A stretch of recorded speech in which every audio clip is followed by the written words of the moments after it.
Hello everyone. आज हम start करने जा रहे हैं चाइनीज़ हिस्टोरियोग्राफी या फिर चीनी इतिहास लेखन। शायद आपको पता होगा कि चाइना को पैराडाइज ऑफ हिस्टोरियन बोलते हैं, मतलब इतिहासकारों का स्वर्ग। क्यों? क्योंकि वहाँ पे जितना काम इतिहास में हुआ है और जितने पुराने समय से होता चला आ रहा है, शायद ही उस समय में इतिहास को लिखने के बारे में इतनी डिटेल तरीके से कहीं और सोचा गया होगा। तो आखिर ऐसे क्या-क्या रीज़न्स थे जो ये चाइनीज़ हिस्टोरियोग्राफी है या चीनी इतिहास लेखन इतना ज़्यादा फ्लरिश किया, इतना ज़्यादा फैला?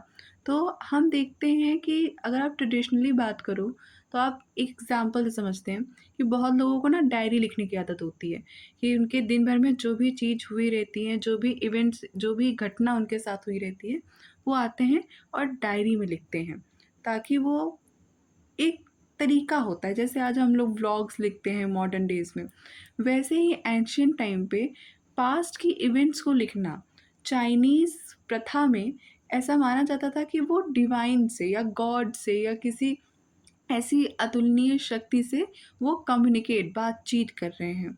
दूसरा जो आपका कारण है जिसने इतिहास को चाइनीज़ कल्चर का एक पार्ट बना दिया, वो ये है कि चाइना में एक मूवमेंट स्टार्ट हुआ था, जिसमें आप कह सकते हो कि फ़िलॉसफ़ी को साइड में रख के जो उनका एवरीडे का लाइफ़ था, उसको कंडक्ट करने के तरीके पे फ़ोकस किया गया था।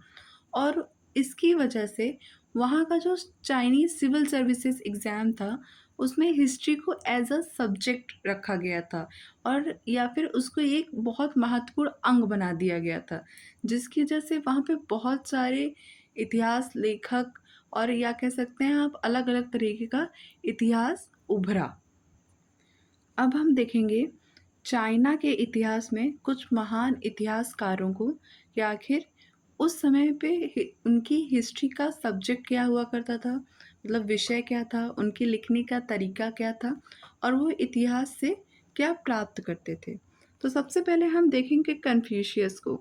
कन्फ्यूशियस का नाम अगर आप चाइना में ले रहे हैं तो ये बहुत ज़्यादा नॉर्मल हो जाता है, बहुत ज़्यादा कॉमन हो जाता है, क्योंकि उनकी कल्चर में कन्फ्यूशियस ऐसे बसे हुए हैं कि कोई भी चीज़ उनसे अलग नहीं देखी जाती है।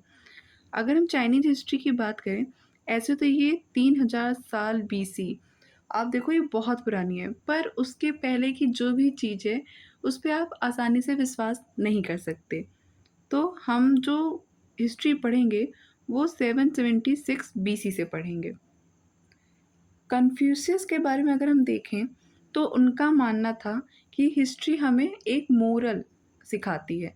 आप अभी तक हमने जितनी भी हिस्ट्री पढ़ी होगी, ग्रीक हिस्ट्री या हमने रोमन हिस्ट्री भी पढ़ी, तो उन सब का एक नैतिकता से हमेशा से वो रहा है कि हमें दिखाना ही है कि कोई भी अगर इवेंट हो रहा है, तो उसके पीछे का उसका मोरल्स क्या था, हमें वो बताना ही है। कहीं न कहीं वो आगे आने वाली जनरेशन को ये बताना चाहते थे कि उनके द्वारा जो इवेंट हुआ है, वो कितना ज़रूरी था, वो इवेंट करना उनके लिए मजबूरी हो गई थी और वो जो किया है वो नैतिकता के रूप से कितना सही और कितना गलत है, ताकि आगे आने वाली जो जनरेशन है, वो उनके हिसाब से गुड का साथ दे। कन्फ्यूशियस ने 5 बुक लिखी थी। 5 चिंग्स या 5 चिंग्स या कैनोनिकल बुक्स जिसको हम कहते हैं, आप कह सकते हो इसको धर्म वैधानिक बुक। ये धर्म के बारे में बताता है और वो बताते हैं कि उस समय का, जैसे हमारे यहाँ पे गुप्ता पीरियड गोल्डन एज, या कहीं न कहीं हम कहते हैं ये आर्किटेक्चर का गोल्डन एज था या किसी और चीज़ का, पेंटिंग्स का गोल्डन एज था। तो उस समय की वहाँ के गोल्डन एज को बताता है कि वहाँ पे कैसे क्या-क्या जो डेवलपमेंट्स हो रहे थे, उस बारे में बताता है। उन 5 बुक में से हम यहाँ पे 2 बुक को देखेंगे, तो एक जो है हमारा वो है चिन चुई या फिर स्प्रिंग एंड ऑटम एनाल्स। इसमें बेसिकली क्या है कि जो ये लूक स्टेट है इसके बारे में बताया गया है। ये हमारी नैतिकता को सर्व करने के लिए, उसको दिखाने के लिए बताई गई है।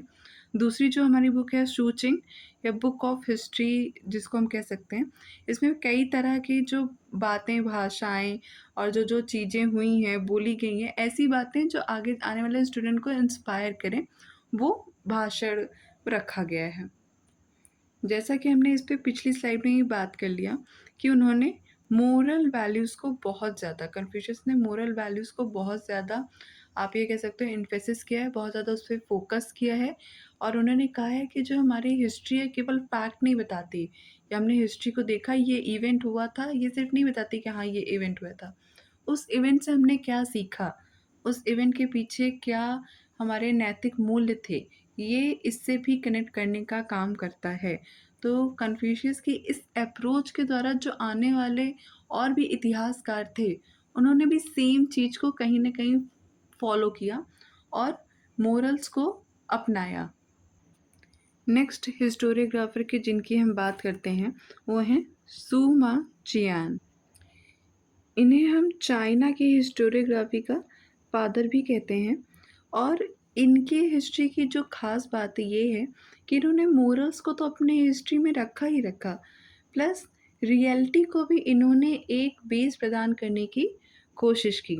अगर हम इनके बारे में जानें तो इनके जो फादर थे सुमा तान, वो हिस्टोरियन थे, इतिहासकार थे, किसके कोर्ट में? एम्परर वू के। कौन सी डायनेस्टी? हैन डायनेस्टी के। और वो जो है बहुत ज़्यादा फेमस हिस्टोरियन थे, उन्होंने बहुत सारे वर्क किए और इनके ही आगे जो अनफिनिश्ड वर्क थे वो सुमा चियान ने कंप्लीट किए। इनकी जो मोस्ट फेमस आप कह सकते हो वर्क है या जो मास्टरपीस है जिसकी वजह से हम इनको फादर ऑफ चाइनीज़ हिस्टोरियोग्राफी बुलाते हैं, वो है शी ची। ये जो है वो 3000 साल पुरानी तक की हिस्ट्री 3000 साल की हिस्ट्री ये अपनी इस बुक में लिखते हैं। आप सोचो 1 साल की हिस्ट्री लिखना कितना बड़ी बात होती है और इन्होंने 3000 ईयर्स का टाइम पीरियड अपने हिस्ट्री में डाला हुआ है। और ऐसा नहीं कि ये हिस्ट्री को बस ऐसे ही लिख दिया, प्रॉपर ऑर्गेनाइज्ड सीक्वेंशियल मैनर में इन्होंने लिखा है। इन्होंने अपनी हिस्ट्री को 5 पार्ट में या 5 सेक्शन में डिवाइड किया है, जिसमें इन्होंने एम्परर्स की कहानियों के बारे में बताया है, क्रोनोलॉजिकल तरीके से मतलब कालक्रम अनुसार बताया है। बहुत सारी ऐसी बातें जो वहाँ पे उस समय की म्यूज़िक, इकोनॉमी, एस्ट्रोनॉमी से रिलेटेड है, उस बारे में बताया है। जो वहाँ के नोबल्स हैं, उनके बारे में बताया है या फिर ऐसे लोग जिन्होंने बहुत ही अच्छे काम किए हैं, उनकी बायोग्राफ़ी लिखी है। अगर हम इनके स्टाइल के बारे में बात करें तो हमें यहाँ पे कुछ कमियों को देखने को मिलता है कि जैसे इन्होंने कॉज एंड इफ़ेक्ट रिलेशनशिप को नहीं बताया है और हमें पता है कि हिस्ट्री बिना कॉज एंड इफ़ेक्ट रिलेशनशिप के लिखी नहीं जा सकती है। अगर कोई इवेंट हुआ है तो हमें ये ज़रूर आता है माइंड में कि वो क्यों हुआ है। तो एक कोई ना कोई रीज़न हमेशा होता ही होता है। तो हमें उनकी हिस्ट्री में ये देखने को नहीं मिलता है। प्लस इन्होंने अपना जो सोर्स है उसको ढूँढने में तो बहुत कोशिश की है। जैसे आप यहाँ देख पाओगे कि उन्होंने जो इन्फॉर्मेशन कलेक्ट की है वो ऑफ़िशियल रिकॉर्ड्स है कि ये नहीं भाई हम अच्छे से वैधानिक तरीके से जाके बढ़िया से देख रहे हैं कि हाँ, ये सही है, ऑथेंटिक है कि नहीं है। बहुत अच्छे से वो देख रहे हैं, अनरिलायबल सोर्सेज़ को यूज़ नहीं कर रहे हैं, कोई भी सुपरनैचुरल स्टोरी में ज़्यादा बिलीव नहीं कर रहे हैं। बट फिर भी ये उसको प्रॉपर डीप में जाके एनालाइज़ नहीं कर रहे हैं। वो जैसे हिस्ट्री लिखी गई है, जैसे उनको पता चली है कि अच्छा ठीक है, हमने डॉक्यूमेंट में देखा ये ऑफ़िशियल डॉक्यूमेंट है, ये ऐसा बता रहा है, तो हम उसको वैसा लिख दे रहे हैं। हमने प्रॉपर उसका जो एनालिसिस है, वो नहीं किया है इन्होंने। और जो एक बात है जो मैंने बताया कि कन्फ्यूशियस के तरीके से ही आगे आने वाले भी जो हिस्टोरियन थे, वो मोरल हिस्ट्री को क्या कहते हैं फ़ोकस कर ही रहे थे, तो उनके लिए मोरल हिस्ट्री इम्पॉर्टेंट थी। इनके अलावा और भी बहुत सारे हिस्टोरियन हैं जिन्होंने काम किया है। जैसे पानकू का नाम भी बहुत ज़्यादा इम्पोर्टेंट हो जाता है क्योंकि उन्होंने जो हिस्ट्री लिखी है, उसी की हिस्ट्री पे बेस पे आगे आने वाले कई साल तक वैसे ही हिस्ट्री लिखी गई है और वो अपना जो भी इंस्पिरेशन लेते हैं, वो इन्हीं दोनों से लेते हैं, वैसे ही लिखी गई है।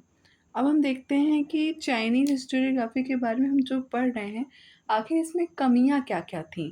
तो हम जिस दोनों हिस्टोरियन को जो हमने नोटिस किया होगा, तो एक कमी तो आप ये देख सकते हो कि इनमें मोरालिटी के लिए इन्होंने ज़्यादा फ़ोकस कर दिया था, जिसकी वजह से कहीं न कहीं जो हमारी वस्तुनिष्ठता है, हमारी हिस्टोरिकल ऑब्जेक्टिविटी है, वो खो जाती है। दूसरा जो हम कह सकते हैं कि भाई कॉज़ल एक्सप्लेनेशन नहीं था, हमें कॉज़ एंड इफ़ेक्ट नहीं बताते हैं जो कि बहुत ज़रूरी है। अगर कॉज़ एंड इफ़ेक्ट नहीं बता रहे हैं तो एनालिसिस नहीं कर रहे हैं। डेटा को जैसे है, जैसे इनको मिला है भाई कोई इवेंट ऐसे ही कॉपी में लिखा हुआ है, एज़ इट इज़ वो वैसे लिख दे रहे हैं, उसको अपने हिसाब से सोच नहीं रहे हैं, बाकी सारी चीज़ों से कंपैरिज़न नहीं कर रहे हैं और एक फैक्ट की तरह प्रेज़ेंट कर दे रहे हैं।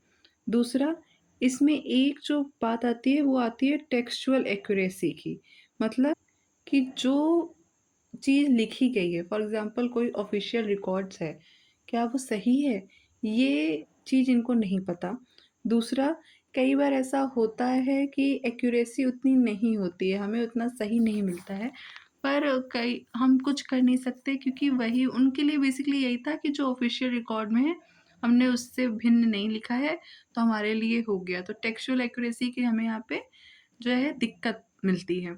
दूसरा, आप ये कह सकते हो कि जो भी काम पहले हो चुका है, फॉर एग्ज़ाम्पल 10 से 10 साल या 100 साल पहले कोई काम हो गया है, हम उस लेवल पे या उस बातों को एज़ इट इज़ छाप दे रहे हैं, तो आप देख सकते हो कि फ़ॉर्जरी या नकल की बहुत हमें संभावना मिलती है, जिसकी वजह से चाइनीज़ हिस्टोरियोग्राफ़ी का जो लेवल है वो थोड़ा कम हो जाता है और वेस्ट इनको उतना अच्छा लेवल पे इनकी हिस्ट्री नहीं मानते हैं।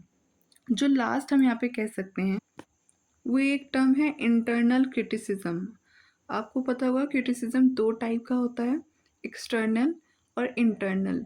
एक्सटर्नल मतलब कि क्या जो प्लेस बताया जा रहा है, जो राइटर जो टाइम बताया जा रहा है, वो उसी टाइम पे लिखा गया है या नहीं लिखा गया है, मतलब बाहर-बाहर की चीज़ें, कि ऑथर क्या सेम वही है जो बताया जा रहा है। बट इंटरनल क्रिटिसिज्म की हम बात करें तो ये कंटेंट पे बात करता है, कि अंदर जो हमारा मटेरियल है, जो मैटर है, क्या वो सही है कि नहीं? क्या वो ऑथेंटिक है या नहीं? क्या वो लिखा गया है तो कंपेयर करके लिखा गया है या फिर बायस नेचर की वजह से हमारे मन में ऑलरेडी किसी के प्रति कोई विचार है, विचारधारा से हम ग्रस्त हैं, हम उस बेसिस पे लिख रहे हैं, हम न्यूट्रल हिस्ट्री नहीं लिख रहे हैं। तो ये सब कुछ जब चेक करते हैं तो ये सब इंटरनल क्रिटिसिज्म में आता है। तो इंटरनल क्रिटिसिज्म हमें यहाँ देखने को मिलती है, जैसा कि आपको मैंने बताया कि टेक्सचुअल एक्यूरेसी नहीं है, फ़ॉर्जरी की समस्या है कि भाई नकल कर रहे हैं और बहुत सारी चीज़ें ऐसे हैं कि ये कॉज़ल रिलेशनशिप की भाई क्या कारण है नहीं बता रहे हैं। एज़ इट इज़ फैक्ट्स को लिख दे रहे हैं। तो ये सारी चीज़ें जो हैं वो चाइनीज़ हिस्टोरियोग्राफ़ी में इतने बड़े लेवल पे काम होने के बावजूद उनको एक बड़े लेवल पे आने से रोकती है। तो हमने आज देख लिया चाइनीज़ हिस्टोरियोग्राफ़ी और आप देखोगे कि हमने पिछली क्लास में जितना भी देखा है, आप सारी हिस्टोरियोग्राफ़ी में एक कनेक्शन देखोगे कि ट्रेडिशनल में मोरल्स इम्पोर्टेंट थे, कहीं न कहीं जो डेवलपमेंट हो रहा था वहाँ पे धीरे-धीरे चेंजेस आ रहे हैं। पहले किसी ने कोई गलती की, फिर दूसरा उसको थोड़ा-सा सुधारा है। वैसा ही सेम पैटर्न हमें आगे आने वाले जो भी हम क्रिश्चियन हिस्टोरियोग्राफ़ी में, मुस्लिम में या सबाल्टर्न में भी आगे देखेंगे, आगे हमारा फिर वैसे चलता रहेगा। तो आप बाकी वीडियोज़ भी अच्छे से देखो।